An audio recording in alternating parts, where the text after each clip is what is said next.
Welcome to the No Mom is an Island podcast. As moms, we often long for moments of being alone, but the truth is sometimes we feel downright lonely. The intention of this podcast is to show you that you aren't alone, that we all experience similar things along this mothering journey. If you enjoy this podcast, please check out the episode description to hear of easy ways that you can help this podcast continue. Well, multitasking masters, whatever you are doing while you listen to this podcast, we hope you enjoy hearing the story of another mom. Today we welcome Jaime. Hello, Jaime. How are you today? I'm good, Andrea. Thank you. Well, thank you for letting me interview you. I appreciate it. I'm interested to hear what you have to say because you're actually a second-hand contact. So you know my sister, and so I'm eager to hear your story of being a mother. And I also find it very interesting. That's fun to me that you have the similar lineup with children as my sister does. My sister and I have the same lineup of children too. Only my first two aren't twins. So I have girl, boy, boy, girl, just like she does, only mine are all slightly less than 2 years apart from each other. Yeah, so mine are currently 11, 13, 15, and 17. So. Awesome. So why don't you tell us about your family? Well, we are Jaime and Matt, and we've been married for almost 9 years, and we have 4 daughters, which is unique in itself to have all the same gender. I started out with twins. They're 6.5. They are Faith and Phoebe, and Faith and Phoebe are best friends. They actually get along really, really well for twins. Aww. They're very good girls and rule followers, like the oldest children are usually. Then came Stella about 20 months later. She is now 5. She just turned 5. She'll be starting kindergarten. We call her the blonde ninja, and she marches to her own beat. Very nicely by herself, and she's the best and the worst little sister. We always say she's the perfect little sister. And Quinn is under her. Quinn is about 20 months younger than her. Quinn is 3.5, and we call her the boss. She is the toughest one out of all of them. She's the baby. And she's my forever baby. She knows that. So Quinn gets away with a lot, unfortunately. But she's cute. She's cute as can be, though. She's tough. Yeah. Well, I've found that when you have children close together, like you do, and like my sister does, and like I do, that youngest often is constantly scrambling to be as big as the older ones. And so they, while they have like maybe some of those like baby characteristics, they're also constantly trying to be older, like the older kids.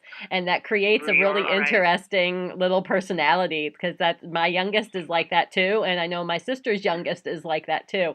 It's pretty funny. Right. That's right. Yeah, birth order. I like to read about birth order. Oh, it's interesting. Me too. Just out of curiosity, where do you fall in your family? I am an only child. Okay. And that's why I like this chaos. I think you're always attracted to what the opposite is. Right. So being an only child, I loved it. I loved being an only child, but I also really enjoy seeing the dynamic in my girls as well. It's super interesting. Right. So you mentioned that you have 4 daughters, and again, they're close together in age. I have a friend who has 4 daughters that are similar ages to my 4 kids, and they just had a baby boy. So just watch out for that. You can actually. Right. I think that ship has sailed. I think we know what direction that would be going. Yeah, they thought their ship had sailed also. So yeah, right. And actually, she's episode 2. If you're curious, you can go back and listen to her. Her name is Kim. Oh my gosh, yeah. She's a longtime friend of mine, and I couldn't help. I kind of just laughed when she told me. Right. Oh my gosh. Yeah, it looks a little different second time around. Yeah. All right, what would you say is your parenting philosophy? Well, I have to tell you the joke that I always say, and it's just the first thing that comes to my mind when somebody asks me, well, did you get this done today, or did you call that place? I always say, are they alive? They're alive, right? So I always say keeping them alive and keeping them out of jail, and everything else is a bonus. That's my joke. It's true. It's jokingly true, though, right? That everybody's alive all day. Everybody's happy. Right. We're all good. But so that's what I always say. It's my go-to answer. But when I think about it, when I actually sat down and thought about it, we are a big quality time family. I like reading about the love languages. We're a huge quality time, every single one of us. Okay. So we're big into God first, then family, then your ministries, and everything else after that. So we really try to make spending time our number one priority. And if we don't, that's when you start getting short with each other, and you start getting a little bit of chaos when we don't spend time with each other. So absolutely, spending time with our kids is the number one thing, and we also want them to love Jesus and love others. I mean, I can't think of anything else that I would want for them, but right. I love people. I love being around people. I love being in ministries and things like that. So we just want our kids to love Jesus, and we want them to love others, and we want them to show the love of Christ to others. That's very interesting that all of you register as the same love language. I think that's probably pretty unusual that you would all be the same. Yeah, no, the little ones are young, and I'm sure that right. we'll figure out theirs more as they come along, but right now they just roll into ours. Right. But that just seems to be our family structure, is that we just function better together the more time we spend together. And that's like the last thing is that my vision for the future is just all sitting around at the table in 20 and 30 years from now. I want to have a giant table where everybody gets together at least on Sundays and still enjoys spending time together with however many additional people there will be then. So that's just a vision that I would love to see happen in years from now. I love it. That's a beautiful picture to think about. I know that time that you spend with them when they're young like that, regardless of maybe if they start to develop slightly different love languages and personalities as they get older, really does matter. Because, as I said, my kids are teenagers now, and I can see how that foundation of the time that we spent together then is so crucial now. I mean, my kids, the older two now, are old enough that they have jobs and they work at a summer camp in the summer. And I'm watching as the opportunity for the six of us to be together is much harder than it ever was before. And I'm so thankful for the foundation that was laid where we spent a lot of time together when it was possible, because I'm seeing now it's hard to make it happen now, which breaks my mother's heart. It's so hard for me. Oh my word, it's so hard. But at the same time, I can see how like those years were so crucial to building that underlying foundation of togetherness. Right. Yeah, those relationships. Yeah, fostering those relationships. Right. All right. What would you say is your favorite thing to teach your children or to watch them learn? Well, we homeschool. I have two that will be going, what you could say, into first grade, and my middle one will be going into kindergarten. So I literally teach them everything. Right. So we like to, I just was going to say that we're just watching them light up whenever they learn something new or when something really clicks. Yes. And crafts, I get major bonus points as a mom when I sit down and do crafts with them. they love that. So any new craft or glitter and glue and scissors, that's probably my favorite thing to watch them do. We did a sewing class at the library the one time. They learned how to use the sewing machine. So doing those kind of things is what is exciting to watch them grow through that. Yeah, that's really fun. And that, you're creating connection with them through that too, where, like, remember when we did this together, like the sisters and mom, like those are fun, and when they look back at either pictures or the physical objects, they'll always have that memory associated of that time together. That's really neat. Sometimes I've, lacked the patience necessary to do those things where you have those moments where you're like, this was supposed to be fun. Right. It's so much easier just to do it myself. I know. Yeah. I have learned that sometimes there are certain things that, well, it's more when they were younger, but it was better for me to do things either one-on-one or two at a time with certain things, just because the amount of mess and chaos got too much for my personality to handle. Definitely. All right. So then on the other side, what is your least favorite thing to teach your children or watch them learn? Oh, I think navigating through the girl drama is probably the hardest. Yes. Having all strong alpha personalities and navigating my My big two never would. They just don't fight. They're very loving, the twins with each other. But my little two, we call it gladiator parenting. They would fight to the death if we let them. So that is the hardest. And how to stick together when the world is trying to tear you apart. Yes. That's a big thing. That's also part of my philosophy is for them to band together and to always be inclusive of each other, especially. But even in a group of girls, we're into girls' ministries and everything. And I'm just really right now trying to teach them how to include everybody, that there's a place for everybody in a group. And just navigating that is not easy. It's a necessity. And it's going to be really good, but that's probably the hardest thing to teach, I would say. Yeah. Watching your children experience the hurt that you know is out there because of the way other people act, that's really hard. Right. You know, and you want definitely. And the mama bear in you, wants to like fix it. And then the other part of you is like, but I know that learning from those experiences is also crucial. I recently read something about how everybody who comes into your life is a teacher. And so, like, some people teach you things that you want to carry on and copy and mimic, and other people teach you what you should never do to other people, and just how to categorize people. But watching your kids experience what you shouldn't do to other people from others is really hard. Yes, being a leader and not a follower. Right. That's a big one. My twins could tend to be followers, so that's hard to teach. But it's going well, but they're only 6. Right. So, and standing up for what is right is another one. No matter what anybody else does, you have to make the decision to walk away and stand up for the underdog and stand up for what is right. Right, yeah. And then as your children get older, you realize how in stark contrast they stand to their peers regarding that. And, that's an interesting lesson also. Yeah. All right. What has been a high moment for you in parenting? A moment where, you just, whether you felt like you kind of had it figured out, at least for the moment, or you noticed that your children did something that you had been working on or teaching independently without your prodding, and it just was a moment of pride. Often gets such a bad rap, but like that swelling feeling where like that you feel so pleased with the choices that they made. Right.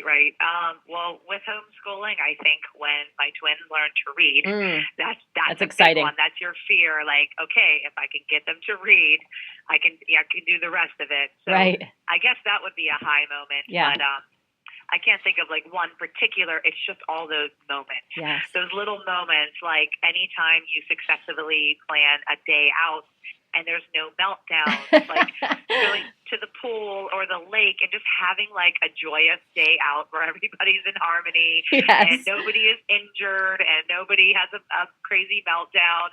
Those are my high moments. I'll take a bunch of little moments over one big moment. That's for true. Sure. Yeah. All right. What about a low moment? Can you think of a moment where you just were like, oh my word, my kids are going to need counseling? If you could have the sense of humor about it in the moment of the chaos. Absolutely, yes. I think that it's trying to discipline different personalities, 4 different personalities, and how to discipline all of them. Yes. And like finding their currency. Each one has a different currency. So sometimes you're just throwing your arms up going, I literally have no idea what to do with this situation. And it normally all revolves around fighting or a discipline kind of moment, I would say, is my lowest moments. Who would you say is the trickiest for you to figure out that currency for? Which number child would you say do you struggle with the most to figure that out? We call my 5-year-old the middle child because there is one below her and there are twins above her. So she is my middle child, and she is the most like me, which you would think would be easier to figure out, but it's not for some reason. The one that's like you the most is the one that you go head to head with the most. So she is the one that is tough to discipline. Okay. Nothing phases her. She doesn't care. So she changes currency. So she might care about one thing one day and not care about it the next. So you're always chasing down ways to reach her. Yes. That's always a curiosity of mine, and part of it is my fascination, like you, with that birth order and that those personality things. Which child people tend to have the most difficulty in understanding and parenting, and because it's there's some patterns, but there's also differences with every family, just based on the birth order of the parent in comparison to the birth order of the child, and I find it absolutely fascinating. Yeah. Another thing about our house is that we're just a house full of loud people, and there's just God made us that way, and I don't know, a gentle and quiet spirit is kind of lost on us, and that's okay. We're okay with that, but we're just sometimes finding your voice in a house full of yelling. It's not bad yelling. It's just yelling. It's just how we communicate. My husband is not. He is the quiet one. Okay. So he's become a yeller with all of us. You have to yell to have a voice. And in order to be heard. House. Yes, so that is what I put here under our low moments, is just finding your voice in the yelling. Yes. Ours looks like a daycare at any given time. We like to have friends over. I like to help my friends with their kids, and then my kids better behaved when the other kids are here. They have all these different things they can do. It's very peaceful. I can have 8 kids here, and it's just a peaceful feeling. That's funny. It's kind of funny how that works. That is funny. All right, what have you found to be a life hack that works for your family? So something that makes your life easier or faster or cheaper. Just, it can be absolutely anything that you have found that works for your family. Interesting. My husband and I, we really enjoyed when we cut cable, as strange as that sounds. It became like a game to us. Like, how can we still find our entertainment without paying a cable bill every month? And we enjoy finding different ways, like through Netflix and Hulu, and we bought a Roku box. Yeah. He even found a way around our landline. We even got rid of our landline, and he found a system called UMA, and we still were able to keep our landline, but we're able to get off of the big name companies and everything. So that's just one of our many, many life hacks, I guess, is that's something that brings us excitement. It's like, hey, well, we don't have cable, but we still are able to watch our shows and find ways around things legally even. Right. We do that as well. So we enjoy that. I think it's called cutting the cord. So we read up on what cutting the cord is and how it works, and how does one survive without cable. Right. So we have a lot of people that will message us, and we like to walk other people through it who are like, I'm really sick of this $200 cable bill. Right. How did you do it? How are you surviving? And we just get a kick out of it. Yes. Yeah, we're big proponents of that too. And if any of you listeners out there are still paying for cable, do some research, ask the questions. There are so many options out there that are free or almost free that really allow your budget to have a big difference in it too, but also leave you not so connected or tied to those big companies and whatever they feel at liberty to charge you. It makes a huge difference. And when you think about, if you go from $200 a month to $50 a month, how much money you're saving over a year, it's pretty significant. Right, definitely. Yeah, the Roku box is very interesting, and lots of free apps on there. The kids know how to navigate it. Yeah. Did your kids find the Angry Birds game that they could play with the Roku? Course. Yeah. Of course, yes, and that's a big entertainment when friends come over. Yes. They all know how to play it on our TV too. It's a big Angry Birds competition. Right. Yeah. It's Angry Birds on the big screen. It's really funny because it's on the TV, and it's like, wow, really big Angry Birds. And it's a little more engaging than just being glued to it. They all take turns and are talking through it. Right. And it's fun. Yeah, it becomes fun and social instead of like something just that's individual screen. All right. Yeah. What would you say has been your biggest influence in your parenting? Biggest influence in my parenting? A person or an experience or just anything that influenced you? Well, my friends all went first in parenting, Oh, and so they got married first, they had kids first. So I feel like I got to really watch closely and take notes and put them away for later. And you kind of just you watch closely what everybody else does. And then when it comes your time, you remember some things. And then even your own mom. My mom was amazing. All of my friends love my mom. She is the neighborhood mom. And so even her, I had a great example of the quality time and everything that she poured into me. And so you just kind of take everything you've watched and you've learned, and somehow you slowly take those bits and pieces and then mold them into your personality, and you start to find your mothering style for right. your kids. Definitely. Yeah, I think most people probably don't have one main influence. It's these pieces that we gather over time that creates the influence. Friends that we watch the way they parent, whether we agree or disagree, or, and experiences we Right. had as children that we either agree with or disagree with. And they all work into the way we choose to parent. Right. Yes, definitely. Do you have a favorite parenting book? We did a Bible study one time on shepherding the child's heart, Oh, or that's a good one. shepherding a child's heart. Yes. And we had a house full of parents here, and it was just really nice to go through it together as a small group and find what worked, and testimonies of older parents and things like that. But that was really nice to have the addressing the heart of an issue. That was really helpful, I think. And then the next book up on my list is The Strong-Willed Child. Are you familiar with the companion to Shepherding a Child's Heart by Ginger Plowman? It's called Don't Make Me Count to 3. So it takes the Shepherding a Child's Heart concept and has some really practical applications to it. If you haven't heard of it, I think you would absolutely love it. Kind of like I would love that. the spiritual whys behind the parenting things that you say, like why you should be kind to your siblings, and Right. what it means, all of those things, like what it means to be obedient, and more than just like the surface behaviors. And she tells stories, and she has quick little like things to remember to use in those circumstances. It's really good. I think you would really like it. That is good. Yeah, I'll have to check that out. And I think it's also perfect for the ages that your children are. Right. Yeah, that would be great. All right. What do you do as a homeschooling mother of 4 children that are close together? What do you do for self-care? How do you make time for yourself? I actually really like this topic. Being a hairstylist for 16 years, I like to help walk moms through that and what does that look like for them. So I work part-time, which I absolutely love, and I just do. I love getting to go be with adults and help them, and I work 2 evenings and all day Saturday. So It works perfect for the mom schedule. I get to homeschool and spend time with them all day, and then I work 5 to 9, just 2 nights a week, and Saturdays, and that puts dad on the clock, and it puts grandma on the clock, and they get to spend time with other adults in their life. So, like I said, being my industry, I do make it a priority, and of course I can get my hair done at work, which makes it nice too.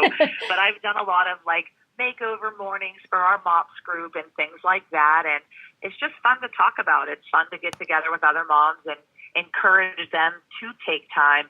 I sometimes tell them that it's like on the airplane when they tell you to put on your oxygen mask before you help others put on their oxygen mask. Right. So sometimes your kids need to see you take care of yourself, whatever that may look like for you. You have to sometimes make sure, even mentally, that you're taken care of before you can even help anybody else take care of themselves. So I like that analogy there. And of course, I would promote a good haircut. Goes a long way. Yes. So that just anything that makes you feel good about yourself. It doesn't have to be hair. I have a friend that rocks out like cute sweat outfits, but she'll put on a Safika necklace with her sweat outfit, and she feels like $1 million.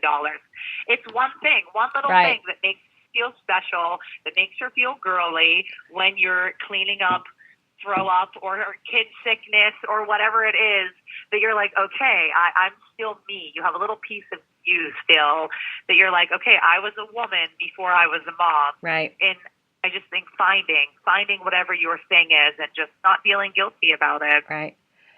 I love that. And that's why I ask this question, because I'm looking for that wide variety of whatever it looks like for you. And I love it when people give kind of outside of the box answers to that, because I want it to inspire the people who listen to find whatever that thing is. Like, it doesn't have to be this set thing or this set amount of time. Right. You know, like, it just needs to be something that when you come back again, when you come back to your home, you feel like you smile again, you know, like, because sometimes we get so, you know, like, there's a lot of stress and a lot of constant going and serving other people, and you know that where you've breathed deeply and now you come back in the house and you can't wait to hug your children again because you've had that time to take care of yourself. So absence makes the heart yes, yes, even if it's only 90 minutes.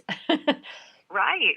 Well, my girlfriends and I, we make a plan around birthdays, everybody's birthday, like 3 or 4 of us. Right. We make sure we go out together just for a couple of hours. We love Thai food. We always go out for Thai food. And then we find a place outside and we just sit there for a couple of hours. And we know then, like, we have that to look forward to, whether it's 2, 3, 4 times a year, even every few months. Yes. We know that we're going to get that time with our girlfriends. Yep. And I even to promote like a mom's group, any type of mom's group. I've really met a lot of amazing people at my moms group. Yes. And I see women's lives change through that just by they have great child care, and you can just sit back and eat some good food, have a coffee, and learn about being a mom and be free to be yourself and open with others. And just I've really learned through others, through my moms group. It was great. Right. Where you can vent, cry, celebrate, seek advice, whatever it is that you need in that moment that makes you not feel alone. And, you know, that's a big part of why I've asked moms to tell their stories, is so that other moms who hear it say, you know, it's not just me. I'm not alone in the things that I experience or feel along this mothering journey. And so, those are exactly, you know, what I'm trying to encourage all moms to figure out what it looks like at every stage of their mothering, because it's different at different stages. But what does it look like for you to take care of yourself right now? So not next year, not when your kids are in school, like now, what does it look like for you to take care of yourself? Because it is really important. Right. I think having 4 girls, it's especially a priority is moms with girls, to show girls that it's okay. Right. It's okay to take care of yourself. Yeah, absolutely. All right. Well, so what would you list as a word of encouragement to that weary mom out there? That all of us have our doubts every single day. We question what we're doing, if we're doing it right, but that God has hand-selected you to be the mother to your children. Yes. Not your best friend, not your neighbor, but He hand-selected you to parent your children, and nobody could do it the way that you can do it. So just remember that in your times when you're unsure of yourself, and just remember that we all are questioning ourselves every single day. Right. Yeah, none of us has it all together. Right, exactly. Yep. Yeah. Well, thank you very much. It's been really enjoyable to talk to you. I've enjoyed, you know, many of the things that you said. I feel like I could be like, here, in agreement with your, you know, your perspectives on things, and that's been really fun. So thank you for telling your story, for letting me interview you. I really appreciate it. No problem. Thank you. You have a nice day. You too. Thank you. Bye-bye. Bye-bye.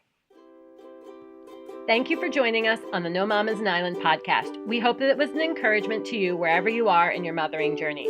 If you would like to share your story or would like to see something added to our interviews, please contact us at nomomisanisland@gmail.com or send us a message on Facebook or Instagram. Also, if you've enjoyed listening to the stories of other moms, there are 3 ways you can help. Please check out the episode description below to find out what those ways are. Also, in the episode description below, you will find the books that Jaime and I discussed today, as well as some other helpful links. Thank you for listening.